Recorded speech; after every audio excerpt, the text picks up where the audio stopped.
சென்று சேனோங்கி செல்வமதிதோய செல்வமுயர்கின்ற செல்வர் வாழ்த்தில்லை சிற்றம்பலமே செல்வம் கிழக்கும் செல்வம் செல்வமே தில்லையில் மாதொரு பாகம் நோக்கி மண்ணு சிற்றம்பலத்தில் ஆதியும் முடிவுமில்லா அற்புத தனிக்கூத்தாடுகின்ற நீரார்ந்த செஞ்சடை மேல் நிலவணிந்த நிமலன் தில்லை அம்பலவான பெருமானுடைய வற்றாத திருவருளினாலும் உயிருக்கு துணையாக இருந்து நாளும் நம்மை நன்னறிப்படுத்தி வருகின்ற அந்த ஞானாசிரிய பெருமக்களுடைய குருவருள் பெருங்கருணையினாலும் வெள்ளகோயில் சிவலோகநாத திருக்கோயில் ஆண்டுதோறும் மிக சிறப்பாக நடைபெற்று வருகின்ற திருவாதிரை பெருவிழா வழக்கம் போல இந்த ஆண்டும் பொலிவோடு நடைபெற்று வருகின்ற இந்த நேரத்தில் இன்றைய தினம் எளியவனுக்கு வழக்கம் போல ஒரு வாய்ப்பை கொடுத்து சில செய்திகளை கற்கக்கூடிய ஒரு வாய்ப்பை ஏற்படுத்தி கொடுத்த திருக்கோயில் நிர்வாக குழுவை சார்ந்த பெருமக்களுக்கும் வெள்ளகோயில் அடியார் திருக்கூட்டத்திற்கும் எளியவனுடைய பணிவும் வணக்கமும். இந்த நிகழ்ச்சியில் ஆடியும் பாடியும் இறைவனை தொழுது வருகின்ற அடியார் திருக்கூட்டத்தை வணங்கி மகிழ்கின்றேன். எங்களுடைய வழிகாட்டிகளாக இருக்கின்ற ஏபிஎஸ் ஐயா அரசன்னா, அந்த மரபிலே இன்றைக்கு தம்பி உமாபதியும் இணைந்து எங்களை வெளிப்படுத்திக் கொண்டிருக்கிறார்கள் என்றுதான் சொல்ல வேண்டும். ஏனென்றால் எனக்கு தலைப்பு கொடுத்தது உமாபதி. தலைப்பு கொடுத்தது என்று சொன்னால் நான் ஏதோ தெரிந்ததை சொல்லுகிறேன் என்பதல்ல. இதன் மூலமாக நான் படிக்கக்கூடிய ஒரு வாய்ப்பை பெற்றிருக்கிறேன் என்றுதான் சொல்ல வேண்டும். அதே போல நம்முடைய அன்னையர் பெருமக்கள் என்னை இங்கே அறிமுகம் செய்கிற போது அரசண்ணா அவர்கள் நம்முடைய பொங்கு சேக்கிழாரை பற்றி ஒரு செய்தியை தொட்டு காட்டினார்கள். அது சார்ந்த ஒரு செய்தியை மிக சமீபத்தில் நான் அனுபவித்தேன் என்கிற ஒரு செய்தியை மட்டும் சொல்லி என்னுடைய உரைக்குள் செல்லுகிறேன். மிக சமீபத்தில் அது என்னுடைய தலைப்புக்கு ஒரு நெருங்கி வரக்கூடிய ஒரு செய்தி. ஒரு பெரிய திருமணம், சபை நாகரிகம் கருதி அந்த பெயரை நான் குறிப்பிடவில்லை. அவர்களுடைய சிந்தனைக்கு அப்பாற்பட்ட ஒரு நிலைக்கு செல்லுகிற பொழுது அது பற்றிய ஒரு வருத்தமான சூழல் நிலவிய நேரத்தில் எல்லோரும் சொன்ன ஒரு செய்தி, வெள்ளகோயில் ஐயா இருந்திருந்தால் அதற்கு சரியான தீர்வை சொல்லியிருப்பார் என்று சொன்னார்கள். சொல்லப்பட்ட இடம், பேசப்பட்ட இடம் சாதாரண இடம் அல்ல. ஏனென்றால் எப்பொழுதெல்லாம் ஒரு சமூகம் திசை மாறி போகிறதோ, மடைமாற்றமாகிறதோ, அப்பொழுது அதை சரி செய்ய வேண்டிய பொறுப்பு சான்றோர்களுக்கும் அடியார்களுக்கும் இருக்கிறது. நம்முடைய சமயத்தில் அதற்கான ஏற்பாடாகத்தான் பல செல்வங்களை கொண்டு போய் அடியார்களுடைய திருவடியிலே நம்முடைய அரசர்கள் கொட்டினார்கள். இன்னாருக்கு இந்த வேலை என்று பகுத்து கொண்டு வாழ்வியலை மேற்கொண்டது நம்முடைய இனம். ஆனால் இன்றைக்கு என்ன ஆயிற்று என்று சொன்னால், யார் எதை செய்வது என்பதை விட்டுவிட்டு எல்லோரும் ஏதோ ஒன்றை செய்து நாமும் குழம்பி சமூகத்தையும் குழப்பிக் கொண்டிருக்கிறோம். அதனுடைய விளைவுதான் இன்றைக்கு பெருந்தொற்றுக்கள் எல்லாம் நம்மை நோக்கி படையெடுத்து வரக்கூடிய அவலத்தை நாம் சந்தித்துக் கொண்டிருக்கிறோம். மிக சமீபத்தில் ஒரு நண்பரோடு நான் பேசிக் கொண்டிருந்தேன். இளைஞர், அவர் மாற்று சமயத்தை சார்ந்தவர். அவர் ஒரு கேள்வியை என் முன்னாலே வைத்தார். நீங்க எல்லாரும் இந்த கேள்வியை தயவு செஞ்சு உள்வாங்கிக்கங்க. மனிதன் பிறக்கிறான்,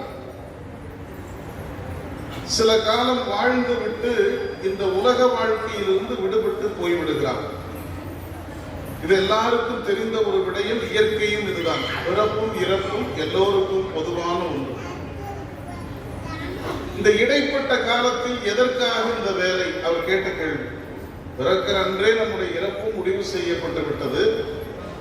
ஆனால் எதற்காக இந்த வாழ்க்கை? நாம் எதை நோக்கி ஓடிக்கொண்டிருக்கிறோம்? மிகச்சரியான கேள்வி. இன்றைக்கு பல பேருக்கு இந்த கேள்விக்கான விடை தெரியவில்லை, தெரிவதற்கான வாய்ப்பும் இல்லை, தெரிவதற்கான ஆர்வமும் இல்லை. நாம் எல்லாரும் தெரிஞ்சுக்கணும். நாம் எல்லாம் என்ன பிறவின்னா மனித பிறவின்னு பெருமையா பேசிக்கிறோம். மனித பிறவி என்றால் இதுல மற்ற பிறவிக்கு நமக்கு என்ன வேறுபாடு? இன்னும் ஒருபடி ஆழமாக கேட்கிறேன். இந்த மனித பிறவியில கூட வேற ஏதோ ஒரு நாட்டை நாம் பிறந்திருந்தால் இந்த பேருண்மைகளை நம்மால தரிசிக்க இயலாது. அதனாலதான் இந்த திசையை அடையாளம் காட்ட வருகிற போது நம்முடைய சேக்கிழார் சொன்னார், இது மாதவம் செய்த தென் திசை என்று சொன்னார். இந்த தமிழ்நாடு இருக்கிறதே, இந்த திசைக்கு தென் திசை என்று பெயர். சேக்கிழார் சொல்லுகிற போது இந்த திசையினுடைய அடையாளத்தை சுட்டி காட்டுவதற்காக மாதவம் செய்த தென் திசை. இந்த தென் திசையிலேதான் தீரில்லா திருத்துண்ட தொகையை தருவதற்கு ஒரு ஆன்மாவை இறைவன் இங்கே தோன்றச் செய்தார். ஒரு ஞானியை இந்த திசையிலே அவதாரம் செய்ய செய்தார். அப்ப இந்த திசைக்கு தென் திசை, மாதவம் செய்த தென் திசைன்னா இந்த திசையில என்ன சிறப்பு? இங்கேயும் 4 திசைகள், கிழக்கு வடக்கு மேற்கு தெற்கு இருக்கிறது. இங்கேயும் வானம் இருக்கிறது, மண் இருக்கிறது, 5 பூதங்கள், செடி இருக்கிறது, கொடி இருக்கிறது, எல்லாமே மற்ற நாடுகளை போல இங்கேயும் இருக்கிறது. ஆனால் இந்த திசைக்கு ஏன் சேக்கிழார் மாதவம் செய்த தென் திசை என்று பெயர் வைத்தார்? இங்க ஏதாவது நமக்கு பெரிய வேறு சிறப்புகள் இருக்கிறதான்னா கொஞ்சம் வெளிப்படையா பேச வேண்டும் என்றால், இன்றைக்கு உலகம் இருக்கிற பல சிறப்புகள் இல்லாத பகுதி இது. இங்க இல்ல. நீங்க அமெரிக்காவில் இருப்பதை போன்ற வசதியோ ஐரோப்பாவில் இருக்கிற போக வாழ்க்கையோ இந்த மண்ணிலே இல்லை. இங்கே இருக்கக்கூடிய சூழல், அண்ணா சொல்லுகிற போது நான் இயற்கை ஆர்வலன் என்று சொன்னால் அல்ல, இறைவனுடைய தொண்டர்கள் எல்லோரும் இயற்கை ஆர்வலர்கள் தான். இயற்கையை ஆராதிக்காத எவரும் இறைவனுடைய தொண்டர்களாக இருக்க வாய்ப்பு இல்லை. ஏனென்றால் பார்க்கின்ற மலரோடு நீயே இருத்தி என்றார் தாயுமானவ சாமிகள். இங்க பாத்தீங்கன்னா நம்ம சிவலோகநாதருக்கு என்ன சிறப்புன்னா, ஏனைய திருக்கோயில்களுக்கு இந்த கோயிலுக்கு என்ன சிறப்புன்னா, நாமே மலர் கொய்து மாலை தொடுத்து கொண்டு வந்து இறைவனுக்கு சாற்றி வழிபாடு செய்யக்கூடிய ஒரு சுதந்திரம் இருக்கக்கூடிய திருக்கோயில் நம்முடைய பகுதியிலே நம்ம திருக்கோயில். இங்க நீங்க மாலை தொடுத்து வந்தா தண்ணியெல்லாம் தெளிக்க மாட்டாங்க. நம்முடைய வழிபாட்டுக்குரிய அர்ச்சகர் ஏதேனும் அந்த மாலையை வைத்து சாற்றுவாரே அன்று இந்த மாலையில எந்த விதமான வேறுபாடு கிடையாது. இந்த மாலையை தொடுப்பதற்கு ஒரே தகுதி வேண்டும், அன்பு மட்டும் இருந்தா போது சாமியின் மீது. அந்த அன்பு மட்டும் நமக்கு மூலதனமாக இருந்து மலரை கொய்து கொண்டு வந்து இறைவனுக்கு மாலை கொடுத்தால் அதை மகிழ்ச்சியோடு சாப்பிடக்கூடிய ஒரு திருக்கோயில் நம்முடைய சிவலோகநாதர் திருக்கோயில். அதை ஏற்றுக்கொள்ளக்கூடிய சாமி நம்ம சிவலோகநாதர். இப்படி தாய்மானவ சாமிகளும் சிவபூசை செய்யக்கூடிய ஒரு நித்தமும். ஒரு நாள் அவர் மலர் பறிப்பதற்கு போகிறார் திருநந்தவனத்துக்கு. அங்க போய் பூ பறிக்க போனவர் பூ பறிக்காம அந்த பூக்குடலையை சும்மா வெறும் காலியாக கொண்டு வந்தார். பூ பறிக்கல. அவருடைய தொண்டர் கேட்டார், சாமி நீங்க பூ பறிக்க போனீங்களே என்னாச்சு பூன்னு கேட்டார். ஒருவேளை இன்னைக்கு தோட்டத்துல பூ இல்லையோ? அப்படி இல்லை. எல்லா இடத்திலும் இறைவன் நமக்கு ஒரு பெரிய பொக்கிஷத்தை கொடுத்திருக்கிறார். நம்ம பார்க்கிற இடத்துல ஏதாவது ஒரு பூவாவது இருக்கும். அப்படி நம்ம கண்ணுக்கு பூவே தெரியலனா தயவு செய்து கண் மருத்துவரை பார்க்க வேண்டும். பூ தெரியுங்க, இல்லைன்னா நம்ம கண்ணுக்கு கோளாறுன்னு இருக்கும். அப்படி பூ இருக்கிறது, நிரம்ப இருக்கிறது, ஏன் சாமி குடலையில பூ எடுத்துக்கொண்டு வரவில்லை என்று அந்த தொண்டர் சாமியை பார்த்து கேட்டார். உடனே தாயுமானவ சாமிகள் சொன்னார், நான் பூ பறிக்க போனேன். எதற்கு? அழகான மாலையாக தொடுத்து நம்ம சாமிக்கு சாத்துவது. இருக்கிற மாணிக்கவாசக பெருமானுக்குள்ள இருக்கிற சிவலோகநாதருக்கு இந்த மாலையை பார்க்கிற போது எங்களுக்கெல்லாம் இங்கிருந்து விடைபெறுவதற்கு மனமே இல்லை. ஏனென்றால் இதைவிட மிகச்சிறந்த மாலைகள் கிடைக்கும், இல்லை என்று நான் பொய் சொல்லவில்லை. ஆனால் அந்த மாலைகளில் பணம் தெரியுமே என்று மனம் தெரியாது. இந்த மாலையில் மனம் தெரிகிறது, அதனால் நல்ல நறுமணமும் வீசுகிறது. அப்போ இந்த மாதிரி மாலை இறைவனுக்கு தொடுப்பதற்கு தானே நாம பூ பறிக்கிறோம். எதற்காக மாலை சாத்த வேண்டும்? அந்த மாலை என்பது இறைவனுக்கு நாம் சொரியக்கூடிய இந்த மலர் என்பது நம்முடைய அன்பின் அடையாளம், நம்முடைய மலர்ச்சியின் அடையாளம், நம்முடைய மகிழ்வின் அடையாளம். இந்த மாலையை நான் சாத்துவதற்கு பூ பறிக்க போனேன் இறைவனுக்கு. அந்த பூவிலேயே இறைவன் காட்சி கொடுத்தான். எதற்காக அந்த மலரை பறிக்க வேண்டும் என்று கேட்டார் தாய்மார். இங்க இருக்கக்கூடிய பூவிலேயே இறை பார்க்கின்ற மலரோடு நீயே இருத்தி அழுது அழுது பாடினார் தாய்மானவ சாமிகள். சாமி, உனக்கு ஒரு பூ பறித்து கொண்டு வந்து மாலை சாத்தலாம் என்றால் அந்த மலரிலும் நீயே இருக்கிறாய். அப்போ இந்த காட்சி, இந்த பார்வை, இந்த உள்வாங்குதல் எப்பொழுது வரும் என்று சொன்னால், இறைவன் மீது யாருக்கு அன்பு வருகிறதோ அந்த அன்பு குறையாமல் இயற்கையின் மீதும் பஞ்சபூதங்களின் மீதும் வரத்தான் வேண்டும். அப்படி வரவில்லை என்று சொன்னால் என்ன விளைவுனா, கொரோனா போன்ற கொடும் தொற்றுகள் கோடி கோடியாக வரும். ஆனால் ஒன்று நீங்கள் நினைவில் வைத்துக் கொள்ளுங்கள், எத்தனை இந்த மாதிரியான கொடும் தொற்றுகள் வந்தாலும் அது நம்மை ஒன்றும் செய்யாது. ஆசர் நல்ல நல்ல அவை நல்ல நல்ல அடியார் அவருக்கு மிகவே என்று நம்முடைய அருளாளர்கள் நமக்கு அந்த மருந்தை கொடுத்து விட்டு போய்விட்டார்கள். என்ன குறைனா, அந்த மருந்தை எடுத்து வைக்கிறதுக்கு நமக்கு குறை. நம்ம ஏபிஎஸ் நெற்றியை பாருங்க, இது போன்று திருநீரை சாற்றிக் கொண்டு யார் வாழ பழகி கொள்ளுகிறோமோ அவர்களுக்கு எந்த விதமான பிணியும் நோயும் அணுகாது என்பது நம்முடைய அருளாளர்களுடைய முடிந்த முடிவு. அப்ப இந்த தென்திசை நமக்கு என்ன கொடுக்கிறது என்று சொன்னால், இந்த மனித பிறவியினுடைய நோக்கம் யாது என்கிற கேள்விக்கு பதில் தரக்கூடிய ஒரு திசை உலகத்தில் இருக்குன்னா அது நம்முடைய தென்திசை, நம்முடைய தென்திசை.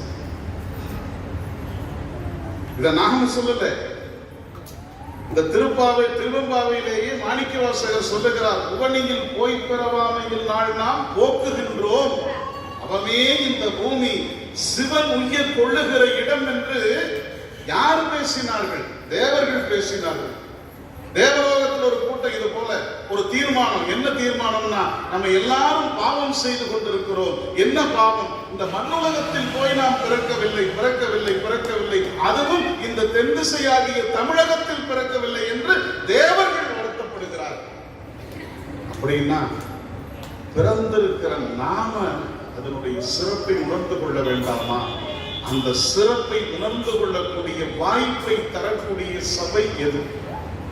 அந்த சிறப்பை சிந்திக்கக்கூடிய இடம் எது என்று கேட்டால், நான் அறிந்த வகையிலே இது போன்ற சபைகள் தான் அதற்குரிய வாய்ப்பை நமக்கு தருகிறது. வாய்ப்பை. அப்ப இந்த தென்திசை நமக்கு ஒரு விடையை சொல்லுகிறது. எதற்காக இந்த மனித பிறவி? பிறப்புக்கும் இறப்புக்கும் நடுவில் இந்த மனிதன் எதை பெறுகிறான், எதை தருகிறான்? எதை பெறுகிறான், எதை தருகிறான்? நான் போனதற்கு பிறகு என்னுடைய பதிவு இந்த உலகத்தில் இருக்க வேண்டும். ஒன்றை சொல்லுகிறேன், நம்முடைய கொங்கு சேக்கிழார், நம்முடைய ஐயா அவர்கள் இந்த மண்ணுலகத்திலிருந்து விண்ணுலகத்திற்கு இறைவன் திருவடிக்கு சென்று ஒரு 10 வருஷம் 13 ஆண்டுகள் கடந்தாகிவிட்டது. இந்த இடத்துக்கு எங்களுக்கு ஒரு 50 கிலோமீட்டர் தொலைவு. 13 ஆண்டுகளுக்கு முன்னால் இந்த மண்ணுலகத்தை விட்டு பிரிந்த ஒரு பெருமகனாரை 50 தொலைவிற்கு அந்த பக்கம் இருக்கக்கூடிய நான் நினைத்துக் கொண்டிருக்கிறேன் என்று சொன்னால், அவர் வாழ்ந்த வாழ்க்கையினுடைய பொருள் அதுதான். பக்கத்து வீட்டுக்காரங்க போய் அட்ரஸ் என் பேரை சொன்னா அப்படின்னு ஒருத்தர் இல்லைங்கிறாங்க. இந்த உலகத்தில் அதுதான் நிலை.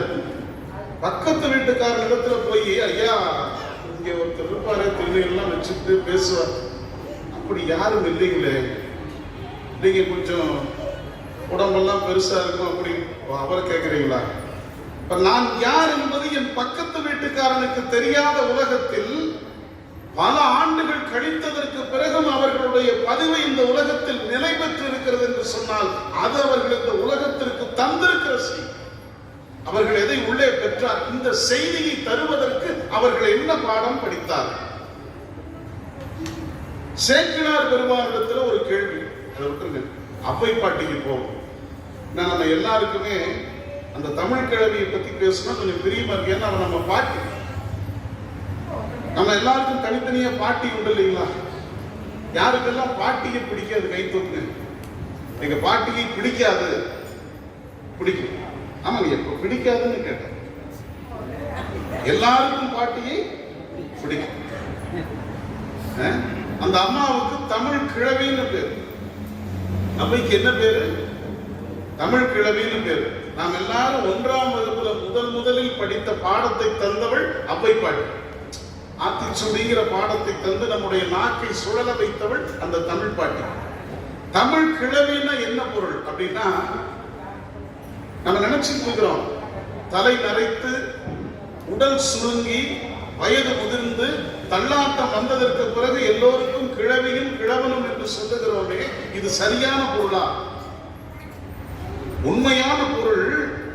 இன்னைக்கு என்ன நாள்? இன்னைக்கு என்ன கிழமை? வியாழக்கிழமை. வியாழக்கிழமைன்னா என்ன பொருள்? வியாழன் கிழடாகி விட்டானோ? வியாழனுக்கு முதுமை வந்து விட்டதோ? நாளைக்கு வெள்ளிக்கு முதுமை வந்து விட்டதோ? அப்படி அல்ல. இந்த நாள் வியாழனுக்கு உரிய நாள். இந்த நாள் வியாழனுக்கு உரிய நாள். தமிழ் சொல்லுகிறது கிழவன் என்றால் உரிமையானவன், கிழவி என்றால் உரிமையானவள். அப்ப முருகப்பெருமானுக்கு என்ன பேருன்னா தமிழ் கிழவன், குறிஞ்சி கிழவன் பேரு. குறிஞ்சி மலைக்கு தலைவன் அதிபன் முருகப்பெருமான். அவ்வைக்கு தமிழ் கிழவின்னு பேரு. யாரெல்லாம் தமிழ் பேசுகிறோமோ கவலையே பட வேண்டாம். அவர்கள் எங்கு பிறந்திருந்தாலும் சரி, தமிழை யாரெல்லாம் பேசுகிறார்களோ அவர்கள் அத்தனை பேருக்கும் பாட்டி இல்லைங்கிற குறை வேண்டாம். எல்லோருக்கும் ஒற்றை பாட்டி இருக்கிறாள். அவளுக்கு அவ்வை பாட்டின்னு பேரு. நம்ம எல்லாருக்குமே அவ பாட்டி. ஏன்னா அவள் தமிழுக்கு உரிமையானவள். அந்த பாட்டி இடத்துல போய் கேட்டார்கள். இந்த மாதிரி ஒரு சபை, அந்த பாட்டியை போய் கேட்கிறார்கள், அம்மா அரிதான 4 விடயங்களை சொல்லு. இந்த அம்மா சொன்னா, இப்போ சமூகம் எப்படி இருக்கிற இந்த குழந்தைகள்லாம் தெரிந்து கொள்ள வேண்டும். இப்ப இன்றைக்கு இருக்கிற சமூகம் எப்படி இருக்கு? இந்த வளாகத்தை நான் சொல்லவில்லை, இது வேறுபட்ட உலகம். எப்பவுமே 2 இந்தியா உண்டுன்னு நம்ம பெரியவங்க சொல்லுவாங்க. 2 இந்தியா இருக்கிறது. 2 இந்தியாவில் ஒரு இந்தியாவை நான் சொன்னா உங்களுக்கு எளிமையா புரியும். அந்த இந்தியாவில் என்ன நடக்கும்னா, போர் நடக்கும், குற்றச்செயல்கள் நடக்கும், சினிமா படம் வரும், கேளிக்கை விளையாட்டுகள் நடக்கும், நிறைய பிரச்சனைகள் நடக்கும், சமூகத்தில் குற்றங்கள் வரும், நோய் மிகும். இது ஒரு இந்தியா. இந்த இந்தியாவை நீங்க கஷ்டப்பட்டே பார்க்க வேண்டாம். உங்க செல்போனை எடுத்து இன்னைக்கு இருக்கிற என்ன தகவல்னு போட்டீங்கன்னா வந்துடும். இன்னொரு இந்தியா இருக்கிறது. அந்த இந்தியா எப்படி இருக்கும் என்றால், அந்த இந்தியாவில் மக்கள் எல்லோரும் அமைதியாக இருப்பார்கள், அன்பாக இருப்பார்கள், உள்ளத்தில் இறைவனை தாங்கி நிற்பார்கள். அவர்களுடைய நெஞ்சத்தில் இறை சிந்தனை என்று வேறு எதுவும் இருக்காது. அவர்களுக்கு ஒரு அரிதான பொருள் கிடைக்கும் என்றால் இறைவனுக்காக அதை ஆக்குவதில் அவர்கள் தயக்கம் காட்ட மாட்டார்கள். அவர்கள் நெற்றியில நீரணிந்திருப்பார்கள், அவர்கள் உள்ளத்தில் சிவத்தை கொண்டிருப்பார்கள். அவர்கள் சதா சர்வகாலமும் இந்த இறைவனுடைய திருநாமத்தை சொல்லிக் கொண்டே இருப்பார்கள். அந்த இந்தியா எங்க இருக்கும்னா, தமிழ்நாட்டில் வெள்ளகோயில்ல சிவலோகநாதர் திருக்கோயில்ல இருக்கும் அந்த இந்தியா. இந்த இந்தியா நீங்க பேப்பர்ல வராது, பிரேக்கிங் நியூஸா வராது. இந்திய தொலைக்காட்சிகளில் முதல் முறையா இந்த செய்தியெல்லாம் வராது. இந்த இந்தியா, அந்த இந்தியா இன்னும் உயிர்ப்போடு இருக்கிறது என்று சொன்னால், நான் இந்தியாங்கிறது ஒரு வட்டத்துக்காக சொல்றேன், உலகம்னு வச்சுக்கங்க. அந்த உலகம் இன்னும் உயிர்ப்போடு இயங்க வேண்டும் என்று சொன்னால் அதை தாங்கக்கூடியதாக இந்த உலகம் இருக்க வேண்டும். அதனால் அந்த உலகம் இருக்கிறது.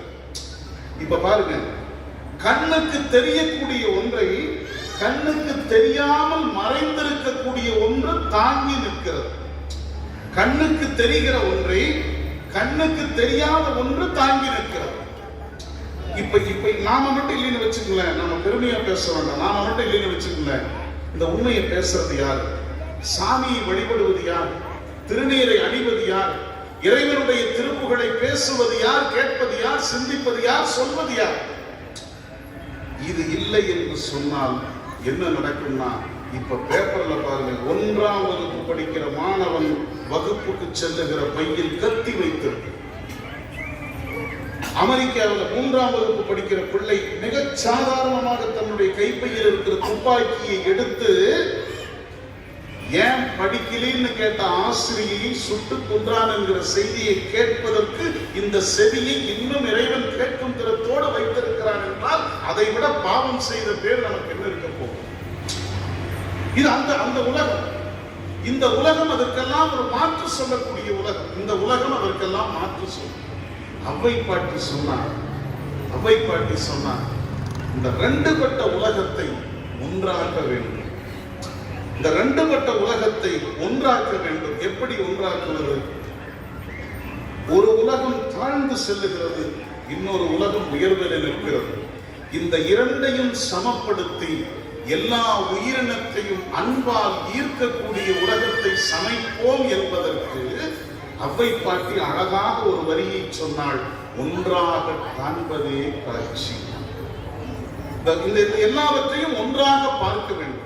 அடுத்து தான் என்னுடைய தலைப்புக்கு வருகிறது. அடுத்து சொல்றா, புலனைந்தும் வென்றான்கள் வீரமே வீரம். இந்த வரியை விட்டுருங்க. 3வது சொல்றா, என்றாலும் சாவாமல் கற்பதே கல்வி.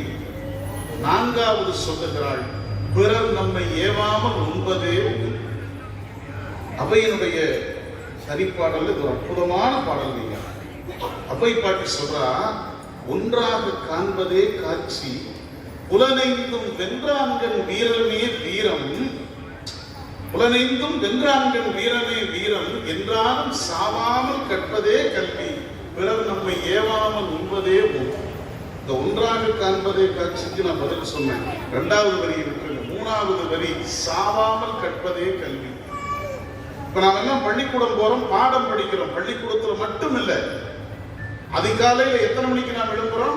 மார்கழியில உண்மை சொல்லுங்க, நான் 7 மணிக்கு எழும்புறேன். 3:30 மணிக்கு. அம்மா இந்த வயசுல 3:30 மணிக்கு எழும்புகிறார்கள் என்றால் நாம் எல்லாம் தூங்கவே கூடாது. அவ்வளவு சிறப்புக்குரிய மாதம் இந்த மார்கழி மாதம். காலையில எழுந்த உடனே நம்ம எல்லாரும், யாரையும் குறைச்சு சொல்ல, யாரையும் விட்டு சொல்ல, எல்லாருடைய கையும் ஒன்றை தேடும். பழைய காலத்துல நம்ம ஐயா போன்று இருக்கிற பெருமக்கள் ஒரு முறை வைத்திருந்தார். படுக்கைக்கு பக்கத்துல ஒரு திருநீர் பை இருக்கு இல்லைங்களா ஐயா? எழுந்த உடனே இந்த நெற்றி காலி நெற்றியாக காட்சி தரக்கூடாது என்பது நம்முடைய சட்டம் ஒழுங்கு. எழுந்த உடனே கொஞ்சம் திருநீர் எடுத்து நெற்றியில பூசிட்டு சிவசிவான திருநாமத்தை சொல்லி வெளியே வந்து அந்த முகத்தை பிறர் கண்டால் நமக்கும் நல்லது, அவர்களுக்கு நல்லது, இந்த உலகத்துக்கு நல்லது. இப்ப அந்த வழக்கம் எல்லாம் போயிருச்சு. காலையில எழுந்த உடனே நம்ம கை நம்மையும் அறியாமல் அதை தேடுகிறது. உலகத்துல இன்னமும் இரவு வெடியறதுக்குள்ள எத்தனையோ மாற்றம் நடந்துருச்சு. அதுக்கு நமக்கெல்லாம் பங்கு இருக்கிறத போல இந்த மனமும் இந்த சிந்தனையும் இன்றைக்கு இப்படி மழுகி போய்விட்டு, இப்படி மழுங்கி விட்ட உலகத்தில் கல்வி எல்லா பக்கத்திலையும் கற்கலாம். ஆனா அந்த கல்வி எப்படிப்பட்ட கல்வியாக இருக்க வேண்டும்? நம்முடைய உயிரோடு இணைந்த கல்வியாக இருக்க வேண்டும். அதுக்கு என்ன சான்று?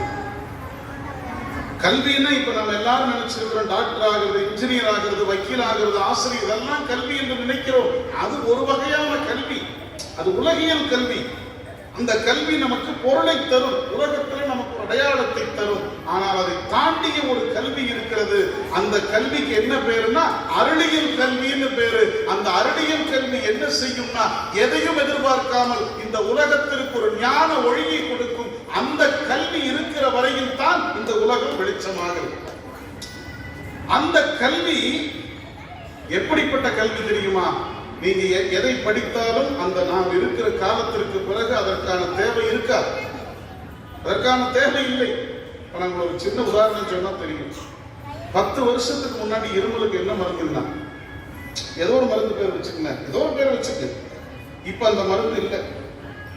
என்ன சொல்றாங்கன்னா, அந்த மருந்து சாப்பிட்டா இன்னொரு பிரச்சனை வரும்னு சொல்றாங்க. ஒரு உதாரணத்துக்கு சொல்றாங்க பாருங்க. அதை கொடுத்தவர் ஒரு மருத்துவர், யாரையும் குறை சொல்லல. என்ன காரணம் என்றால், ஒரு மருந்து ஒரு காலத்திற்கு மேல் தாக்கு பிடிப்பதில்லை, மாறி போய் விடுகிறது.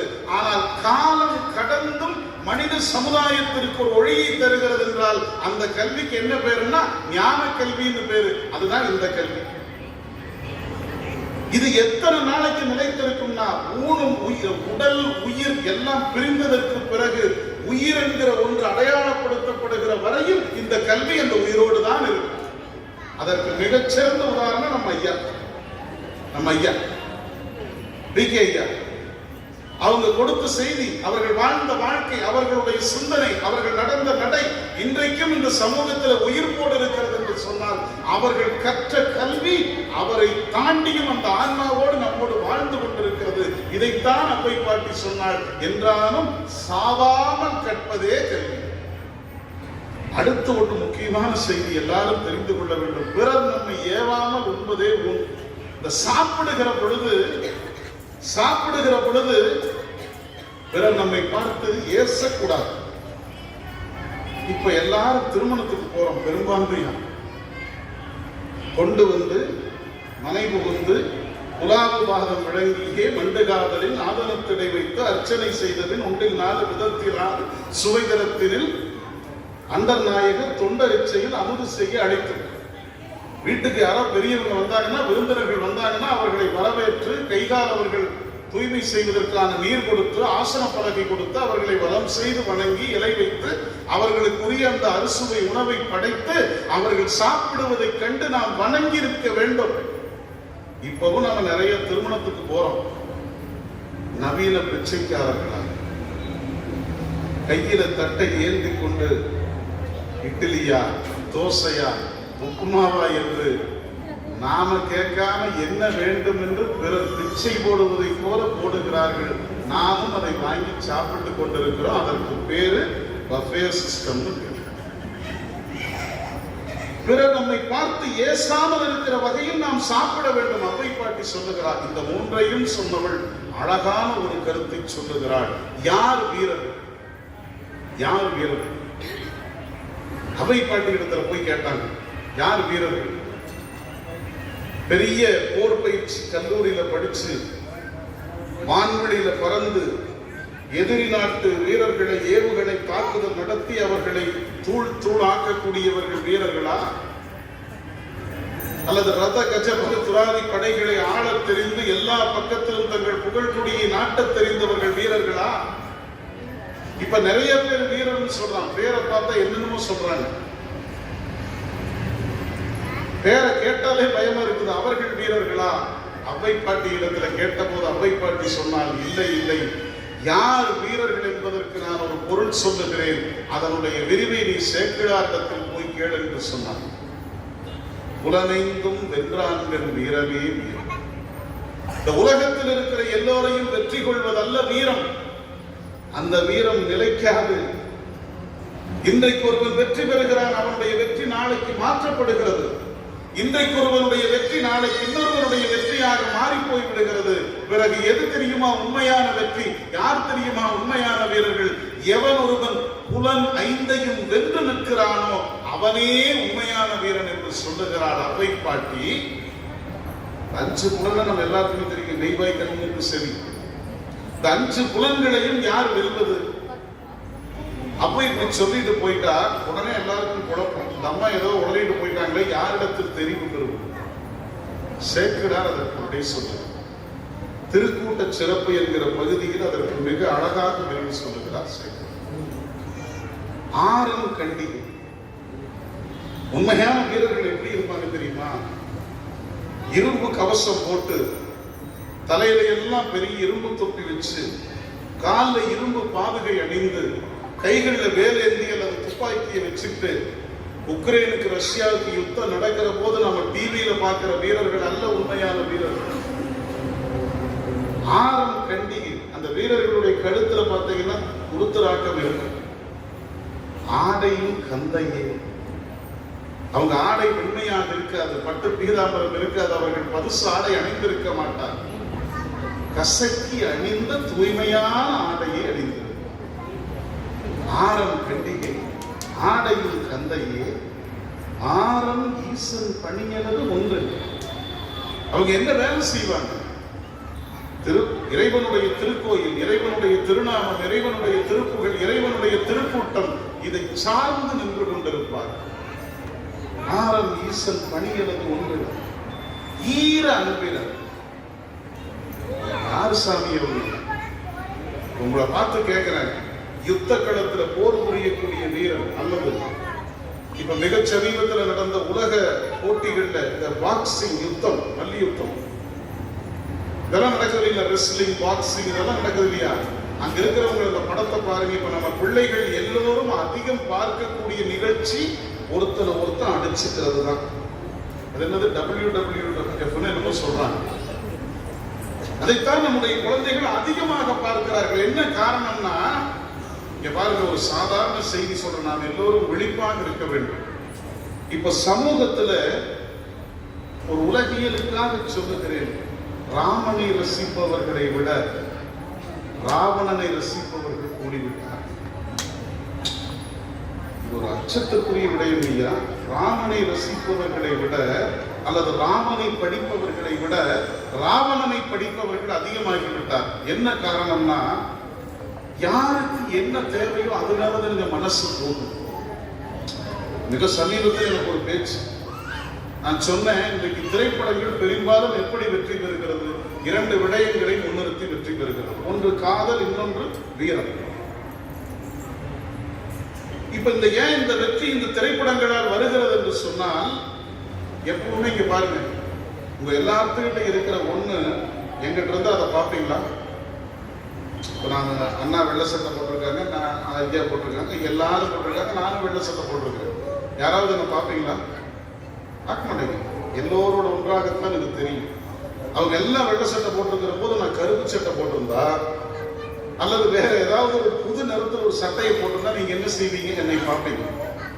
அது போல காரணம் ஐயா, எது ஒன்று சமூகத்தில் குறைகிறதோ அது காட்டப்படுகிற போது சமூகம் அதை ரசிக்கும், ஆராதிக்கும், அது நோக்கி போகும்.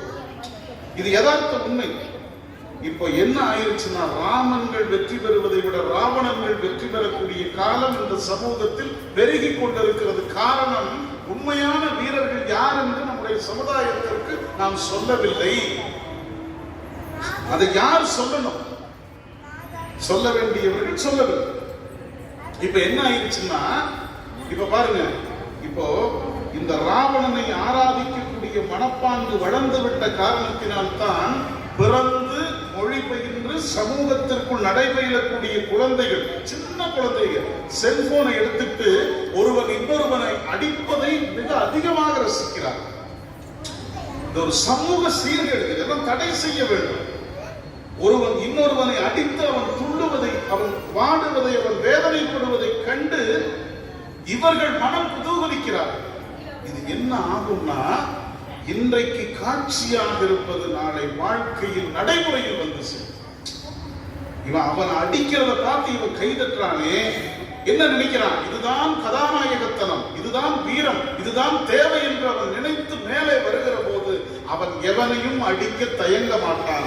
விளைவு என்ன ஆகும்னா, இந்த சமூகத்தினுடைய பாதை மிக தவறாக போய் ஒரு புதைகுழியில் விழும். அதை மடைமாற்றம் செய்யக்கூடிய சபைதான் இந்த சபை.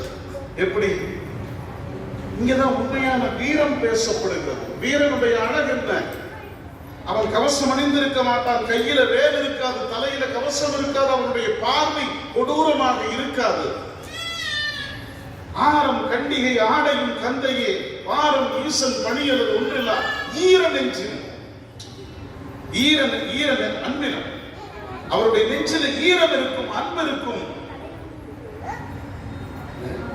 அடுத்து சொல்றாரு சேர்க்கிறார், யாரும் குறையில்லை, இந்த வீரர்களுக்கு எந்த குறையும் இல்லை, இந்த வீரர்களுக்கு எந்த குறையும் இல்லை, அவர்களுடைய வீரம் என்னால் விளம்பும் தகையில். அந்த வீரத்தை என்னால் பேச முடியுமா என்று தவிக்கிறார் பழுத்த சிவஞானி. அவராலேயே பேச முடியவில்லை என்றால் உலகத்தாரால் எப்படி பேச முடியும்? அதைத்தான் அப்பை பாட்டி சொன்னார், புலனைத்தும் வென்றார்கள் வீரமே. அப்படி வீரம் உடையவர்கள் யாருன்னு கேட்டார், அவர்கள்தான் அடியார்கள், அவர்கள்தான் அடியார்கள், அவர்கள்தான் அடியார் பெருமக்கள். இங்கு இருக்கிற சபை இந்த வீரர்களும் வீராங்கனைகளும் நிறைந்திருக்கிற சபை. மார்கழி மாதத்தில் மாணிக்கவாசக பெருமான் ஆன்மாவின் மூலமாக இறைவனுக்கு வைக்கக்கூடிய வேண்டுதல், உன் அடியார் தாழ் பணிவோம், உன் அடியார் தாழ் பணிவோம். இறைவனை பார்த்து மாணிக்கவாசகர் கேட்கக்கூடிய பல வரங்களில் ஒன்று, உன்னுடைய அடியார்கள் யாரோ அவர்களுடைய திருவடியை பணிவோம். எதற்கு எதற்கு அடியார்களுடைய திருவடியை பணிய வேண்டும்? அகத்துறை பொருள் வேறு. நாம் சிந்திக்க வேண்டியது, யார் அடியார்களாக அடையாளப்படுத்தப்படுகிறார்களோ அவர்களுடைய திருவடிகளை பணிகிற பொழுது சமூகம் செம்மையுறும், சமயம் மேன்மையுறும், இந்த உலகம் அமைதியுறும். இந்த உலகம் அமைதியான அன்பான உலகமாக இருக்க வேண்டும் என்று சொன்னார். மாணிக்கவாசகருடைய விண்ணப்பத்தை உலக மக்கள் சார்பாக நாம் இறைவன் திருவடிக்கிறோம். என்னன்னா, நாம் எல்லாரும் இங்க வந்துட்டோம், பெரியவங்க இருந்தாங்க, வழிகாட்டிட்டாங்க, இந்த சபைக்கு வந்துட்டோம், உட்கார்ந்துட்டோம், திருநீர் வச்சுட்டோம், கண்டிகை அணைஞ்சிட்டோம், சாமியை வணங்குறோம், இந்த அடியார் திருக்கூட்டத்தோட இந்த அன்பை பரிமாறிக்கொள்ளுகிறோம். இறைவனுடைய திருவருள் நம்மை வெளிப்படுத்துகிறோம். நமக்கு ஒரு கடமை இருக்கிறது. இதை தெரிந்து கொண்ட நாம இந்த மார்கழி திங்கள் திருவெம்பாவை உற்சவம் நடைபெறுகிற அந்த 20 நாள்லையும் நம்ம ஏதோ வந்தோம், கோயிலுக்கு வந்தோம், சுத்தணும், சாமியை தூக்கணும், சிறந்தோம், பாட்டு பாடணும், சாப்பாட்டோம், அதன் மூலமா நல்ல செய்திகளை தெரிஞ்சுக்கணும், வீட்டுக்கு போறோம், உலக வாழ்க்கை. இதெல்லாம் நம்முடைய நோக்கம். இது ஒரு பகுதி. எனக்கு என்ன தெரியுமோ, திருநீர் அணிய வேண்டும், உருத்தராக்கம் அணிய. இன்னும் இந்த சமூகத்தில் 99% திருநீர் அணிவதற்கும் உருத்தராக்கம் அணிவதற்கும் அஞ்சிக் கொண்டுதான் இருக்கிறார்கள். என்ன காரணம்னு தெரியல. ஒருவேளை முன்னணி நடிகர் அணிந்து கொண்டால் எல்லாரும் அணிவாங்களான்னு கூட ஒரு ஆசையா இருக்கு. அப்ப இப்படி இருக்கக்கூடிய சமூகம் மடைமாற்றம் பெற்று சைவ உலகத்திற்கு மீண்டும் தலைமை நிலைக்கு வந்து உலகத்தை வழிபடுத்தும் என்று சொன்னால் உலகம் அழகானதாக அன்பானதாக இருக்கும். அதற்கு ஒரு உதாரணத்தை சொல்லி நேரம் கருதி என்னுடைய உரையை நிறைவு செய்கிறேன். ஞானசம்பந்தர் 6ஆம் நூற்றாண்டில் கொங்கு நாட்டுக்கு வந்தார். பக்கத்தில் இருக்கிற பவானிங்கிற திருநனாவுக்கு போனார். காலை பொழுது, அழகான சூழல். இப்ப இருக்கிறது போலேயே காவேரி ஆற்றில் நிரம்ப வெள்ளம் வருகிறது. அப்படியே ஞானசம்பந்த குழந்தைகள் சுற்றி பார்க்கிறார். ஒரு படித்துறை, அந்த படித்துறையில பெரிய மிருகம் என்று தண்ணீர் குடித்துக் கொண்டிருக்கிறது. என்னன்னு பார்த்தா புலி. பார்த்தால் புலி. அதுக்கு பக்கத்தில் இன்னொரு உயிரினம் தண்ணீர் அருந்தி கொண்டிருந்தது. ஞானசம்பந்தருக்கு கூட நினைப்பு இருந்திருக்குது, புலிக்குட்டியோன்னு. இல்லை, அங்கே தண்ணீர் அருந்தி கொண்டிருந்தது மான் குட்டி. நேஷனல் ஜியோகிராபி சேனல்ல பார்க்கிறோம். பல மைல் அப்பால் இருக்கக்கூடிய புலி மானை கண்டு வேகமாக ஓடி வந்து அடித்து சாப்பிட்டு உறங்குகிற காட்சி இன்றைக்கு நாம் தொலைக்காட்சிகளில் பார்க்கிறோம். இது இன்றைய உலகத்திற்கான செய்தி. ஞானசம்பந்தர் சொல்லுகிறார், சைவம், திருநீறு, கண்டிகை, அடியார் திருக்கூட்டத்தினுடைய பெருக்கம், அடியார்களுடைய திருவடி பணிவு பெருகும் என்று சொன்னார். எப்படி ஒரே படித்துறையில் புலியும் மானும் தண்ணீர் அருந்தியதோ அந்த அழகான உலகம் மீண்டும் வரும். அப்படிப்பட்ட உலகத்திற்கு நாம் அனைவரும் செல்வோம் இறைவனுடைய கருணையால். அதுவே மார்கழியில் மாணிக்கவாசகர் நமக்கு தருகிற செய்தி. உன் அடியார் தாழ்பணிவோம் என்று அவர் சொன்னதனால அடியார்கள் ஆகிய வீரர்களின் திருவடிகளை பணிந்து உலகத்தில் உண்மையான செம்மாந்த வாழ்வு என்ன என்பதை தெரிந்து இறைவனுடைய திருவடியை சென்றடைந்த பேரானந்தத்தை அனுபவிப்பதே பிறப்புக்கும் இறப்புக்கும் இடைப்பட்ட வாழ்க்கையினுடைய நோக்கம். அதை நாம் பெற்றுக்கொண்டு ஐயாவை போன்ற பெருமக்களுடைய அடையாளம் எப்படி இந்த உலகத்தில் அவர்களால் தரப்பட்டதோ அதுபோல அது ஒரு சிறு துளியளவாவது நம்முடைய வாழ்க்கைக்கு பிறகு இந்த சமூகத்திற்கு ஒரு செய்தியோடு நம்முடைய வாழ்வு அமையட்டும் என்று சொல்லி இந்த செய்தியை சிந்திக்கக்கூடிய வாய்ப்பை தம்பி உமாபதி மூலமாக அண்ணா அவர்கள் எளியவருக்கு அறிவித்தார்கள். இந்த வாய்ப்புக்கு நன்றி சொல்லி நிறைவு செய்கிறேன்.